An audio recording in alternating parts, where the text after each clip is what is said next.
Okay, this is the rear door vacuum lifter. We've got two vacuum cups. You have ejectors, adjustable slides on both. We've got a locking, air cylinder locking mechanism with 4 locations, and we'll have 2 stop bolts so it can't over rotate. The main air coming in here, main air coming in with a C-bell to clear the top of the bus. On the back of the steering wheel, we've got the plumbing for the stop button right there, so the operator can push any one of these yellow buttons at any time, keeping his hands on the steering wheel, and release the lock so they can rotate the doors. Up here we have 2 handlebars for control, so when you release the door you can hold on to the device and pull it away. The green button is for vacuum on. The 2 red buttons are for vacuum off.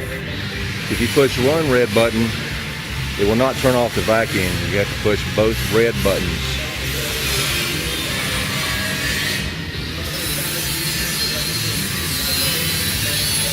Backside the mechanism. And we have a control valve. So everything's in prelim state right now. I will pick up some doors and rotate them for you.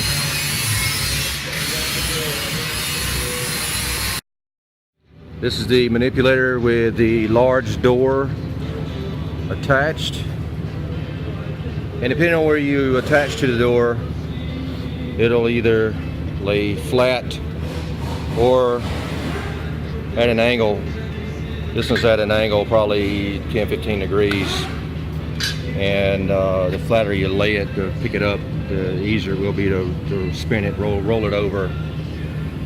We did attach to the door about the recessed pocket there, and it works fine. We may want to put level compensator on it for that. And that way attaching in that pocket will be no problem at any time for you.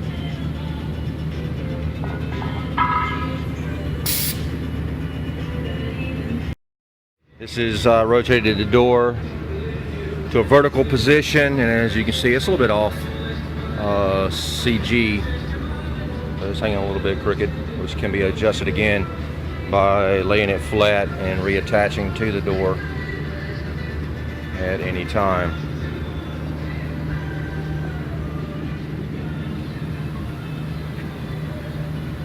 It hangs level at the position it's in now with this door, and surprisingly the smallest door hangs level as well in this same position.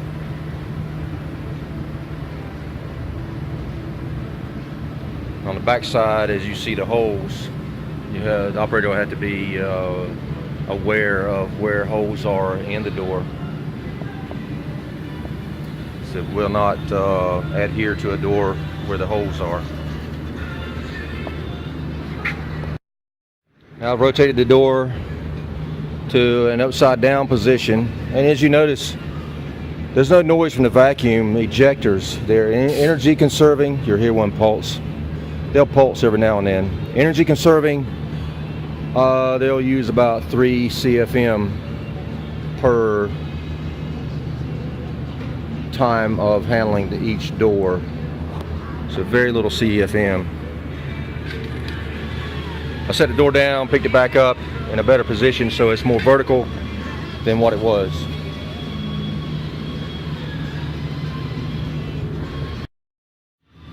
Now the door has been inverted.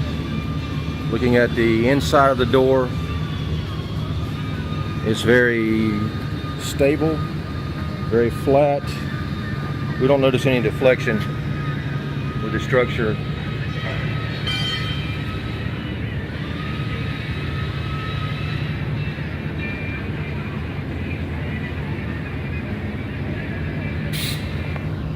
And there again, one of the ejectors pulsed.